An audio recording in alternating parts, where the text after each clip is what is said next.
Good morning, student. Today we will discuss about the viral disease.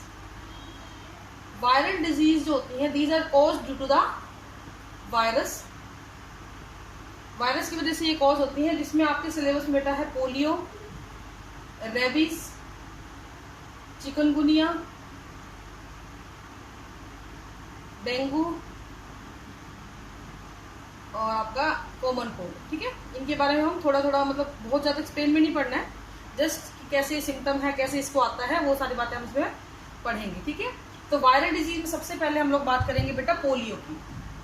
Polio जो होता है बेटा, it is due to the enterovirus, और polio virus भी इसको बोला जाता है. इस पोलियो वायरस की वजह से ये एंट्री इसकी कैसे होती है बेटा, फीकल ओरल रूट, यानी कि आपके गंदे हाथों की वजह से ये आपके माउथ में जाता है, माउथ से ये एलिमेंट्री कैनाल में जाता है, और एलिमेंट्री कैनाल में वाया ब्लड ये नर्वस सिस्टम तक पहुंच जाता है, और नर्वस सिस्टम को डैमेज करना शुरू कर देता है. इसके इंक्यूबेशन पीरियड लगभग 7 से 14 दिन का होता है. इंक्यूबेशन पीरियड में आपको बताती हूँ क्या होता है. The day when ever the when pathogen arrived in your body, enter in your body, and the first symptom occur, जिस दिन पहला सिम्टम आया वहां से लेके बीच का जो टाइम होता है वो आपका इंक्यूबेशन पीरियड कहलाता है. 7 से 14 दिनों के अंदर अंदर इसके सिम्टम आने शुरू हो जाते हैं. पोलियो जो है, इसकी अगर हम सिम्टम्स की इसकी बात करें बेटा, तो इसमें इन्फ्लेमेशन आ जाएगी ब्रेन में इन्फ्लेमेशन आ जाएगी, ब्रेन और स्पाइनल कॉर्ड डैमेज हो जाएंगे, स्केलेटल मसल पैरालाइज हो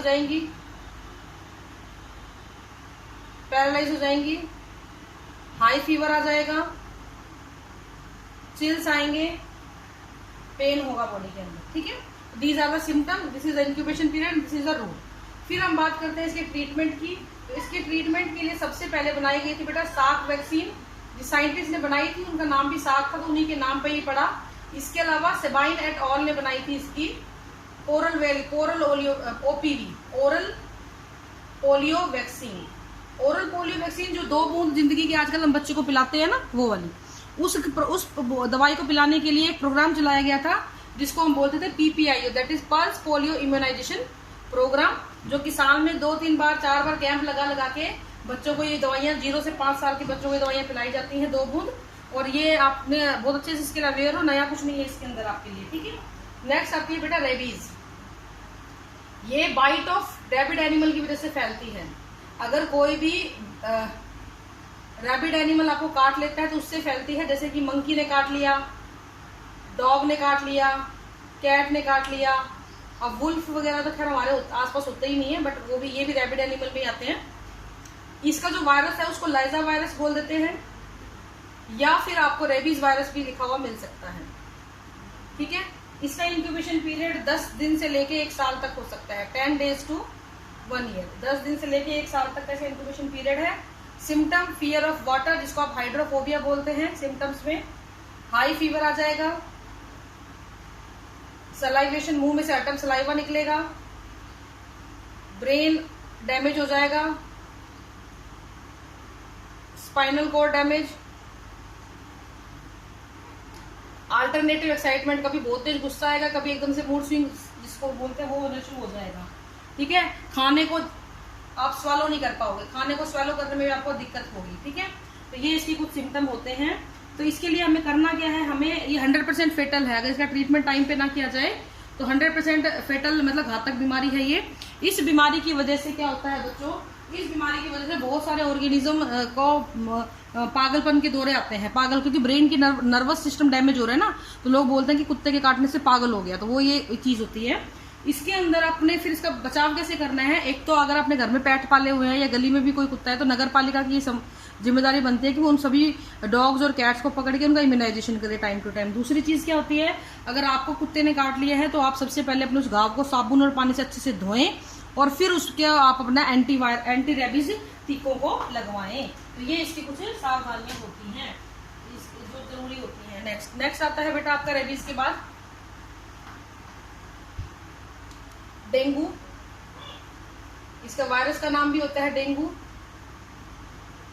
वायरस.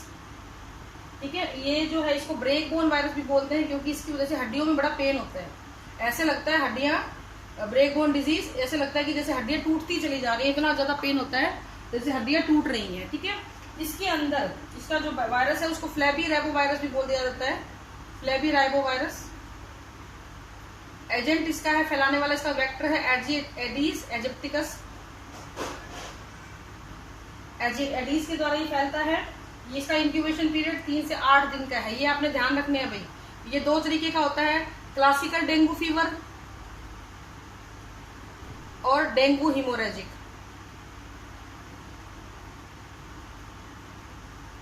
क्लासिकल डेंगू फीवर के अंदर क्या होगा, नॉर्मली आपके जैसे पेन होने लग जाएगा, आंखों के नीचे पेन, फोरहेड में पेन, फ्रंट वोमिटिंग होने लग जाएगी, बॉडी पे रैशेज पड़ जाएंगे, आपको आंखों के पीछे पेन होने लग जाएगा, आंखों के मूवमेंट करने में आपको दिक्कत होने लग जाएगी, भूख खत्म हो जाएगी, मसल्स और हड्डियां, जॉइंट दुखेंगे, सारी हड्डियां दुखेंगी।